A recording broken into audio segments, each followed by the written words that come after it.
Good morning. It's Monday morning, and today we are at chapter 1 of Colossians, verse 21 through 23. And you, who were once alienated and hostile in mind, doing evil deeds, he is now reconciled in the body of his flesh by his death, in order to present you holy and blameless and above reproach before him, if indeed you continue in the faith, stable and steadfast, not shifting from the hope of the gospel that you heard, which has been proclaimed in all creation under heaven, and of which I, Paul, became a minister. So I wanted to say, because there's some people out there in the world that are going to fight me to the death on this, is a substitutionary atonement theory that I talked about the other day. That's not wrong. It's just woefully incomplete and limited, even though that's the main theory of the cross that is prevalent in American Christian thinking. It's not wrong. It's just there's much more to it. Anyway, today he says you, us, were once alienated and hostile and doing evil things, but he has reconciled us by his death in order to present us holy and blameless and above reproach before God. And here's the kicker. If indeed you continue in the faith, stable and steadfast, not shifting from the hope of the gospel that you heard. So here's this big if clause, and there's a lot of people out there that like to argue about, I think they call it once saved, always saved. If someone has a conversion experience and becomes a Christian, are they saved? Well, the answer is yes.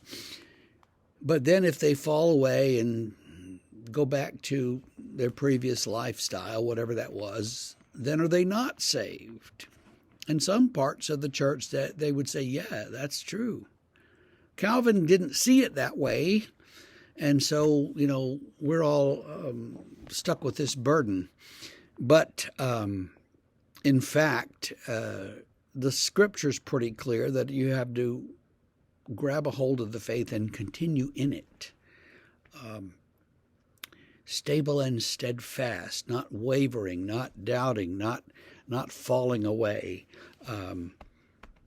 And that's the point. You don't just sort of get saved and then, okay, I'm good. The Christian life is much more encompassing than that. You get into it and you begin to pursue it and follow it, and you keep going your whole life long. That's the gospel.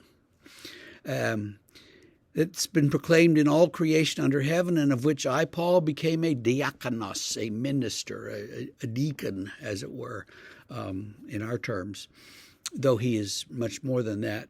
He's the apostolic preacher. Anyway, Paul says, we were alienated. We have been reconciled by Christ in his death, not through anything we've done, but through Christ. And now we continue in that faith and cling to it so that we will ultimately be saved. And that's more to the teaching of the New Testament, I think, than some other theories. And that's really all we've got to say today. But don't let the forces of this world, the clangor of this world, distract you and pull you away, but continue in the faith. All right? Continue there, and we will see you tomorrow morning on Tuesday.